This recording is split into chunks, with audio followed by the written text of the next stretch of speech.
Ça part. Moi, c'est Arnaud Caron, j'ai 33 ans, je suis artisan des savoir-faire ancestraux. Depuis 3 ans maintenant, j'ai commencé à construire ma maison de façon traditionnelle et ancestrale. On construit cette maison-là sur notre terre avec ma femme et notre fille, le fils à ma femme aussi, qu'elle a eu avec un autre père, mais ce père-là, il habite sur la terre avec nous autres, fait qu'on est comme une famille reconstituée. On habite tout ensemble en communauté avec d'autres gens aussi qui partagent l'espace avec nous. En ce moment, on habite dans une petite cabane, mais on va l'annexer sur la nouvelle maison. Stress? Facile, ça c'est passé. Tant qu'il n'y a pas de stress, on ne veut pas être stressé. C'est que Nous, on est une coopérative, ça s'appelle les Néo-Anciens. Puis notre mission, c'est perpétuer, transmettre les savoir-faire ancestraux, les revaloriser. On fait autant de la construction traditionnelle, des habits hivernaux en cuir avec du canevas, on fait des tentes, on presse des raquettes. C'est notre gagne-pain. C'est ça qu'on fait de notre vie, 365 jours par année. Puis c'est vraiment merveilleux. Dimanche matin, la corvée est presque faite. Le dimanche après-midi, on construit la maisonnette. Tic-tac, ça nous force la navette à moi du pain. On monte la maisonnette, là. Monte la maisonnette. Ah, on monte la maisonnette.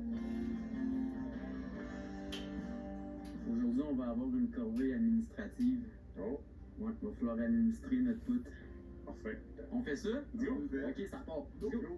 À tous les jours, c'est des grosses journées. Aujourd'hui, on va monter la dernière poutre de la charpente qu'on est en train de construire. Dans le fond, ça va être notre maison familiale, puis c'est aussi une maison modèle pour la coopérative. Toutes les poutres de la charpente du toit, ils ont été équarries à la hache. Ça, c'est-à-dire qu'on prend un arbre dans le territoire, on l'abat, puis on va le rendre carré en poutres. C'est pas de moulin à scie, rien. Fait que toutes les poutres du toit qui sont assez massives, assez grosses, ils ont été faites avec cette façon-là. Puis c'était aussi un peu pour se réapproprier le savoir-faire de nos ancêtres, parce que tout le patrimoine bâti du Québec, incluant les églises puis les clochers, sont en poutres équarries à la hache. Fait qu'on voulait vraiment comme savoir à quel point c'était de la job. Puis laissez-moi vous dire que vous n'êtes pas prêts à ça. Hey, un petit aperçu des poutres équarries à la hache, toutes taillées à l'ancienne. Fait qu'en fond, vu qu'on était en fin de chantier, on commençait à manquer de poutres. Puis c'était la dernière poutre, fait qu'on avait plus d'arbres à aller abattre. Fait que ce qu'on a fait, on a fait un réducteur qui est fait pour jointer deux poutres ensemble pour venir les caler. On vérifie la hauteur de la mortaise. C'était 1 pouce fort. La mortaise également toujours un peu plus forte que le tenon. En théorie. Tout devrait rentrer à grand coup de main. Dans le fond, comment que c'est conçu cette maison-là, c'est un amalgame de matériaux du territoire puis de matériaux récupérés. Fait que si on part de la fondation, c'est une fondation en pierre pilée, mortier chaud. C'est toutes des pierres qui viennent d'ici à moins de 500 mètres de la construction, puis ça a pris un été au complet à réaliser cette fondation-là. L'année passée, sur les fondations, on a eu pas loin d'une centaine de personnes qui sont venues pour apprendre à faire de la maçonnerie traditionnelle. Mais c'est ça le but aussi de l'exercice, c'est de se réapproprier nos savoir-faire patrimoniaux, parce qu'ils sont en train de se perdre. Puis ça, c'est important parce que c'est partout autour.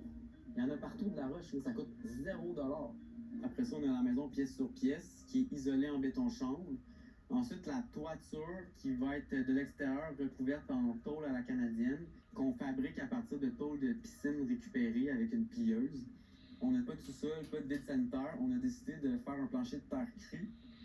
Fait que ça, là, c'est de la grosse argile, de l'argile bleue que les vieux appellent. Puis c'est avec ça qu'on va faire notre dalle chauffante à la place du béton. C'est un substitut au béton. On est vraiment chanceux d'avoir ça. Il y en a à l'infini, là, c'est gratuit, là, il y en a partout, là, gratos. Ben, mon budget pour la maison, c'est 20 000$ sur 5 ans. Ça veut dire que c'est à peu près 4 000$ par année. Je pense que si j'avais de l'argent, je bâtirais probablement de la même façon, puis je ferais comme si j'en avais pas. Parce que je trouve ça complètement magnifique puis merveilleux comme chemin, là, parce que c'est malade, là, genre toute la créativité que ça peut engager, tu sais. Il n'y a rien de facile, il n'y a rien qui vient de même. Puis tu peux pas juste dire, ah, je vais acheter ci, ah, je vais acheter ça. Non, il faut que j'aille pogner ma roche dans le cadre de roche, il faut que je l'amène, j'utilise mon corps, mon esprit, ma volonté. C'est parce qu'on est complètement dénaturé de notre territoire, puis on se rend plus compte de ce qu'on a sous les pieds puis autour de nous. Ça va faire des timbers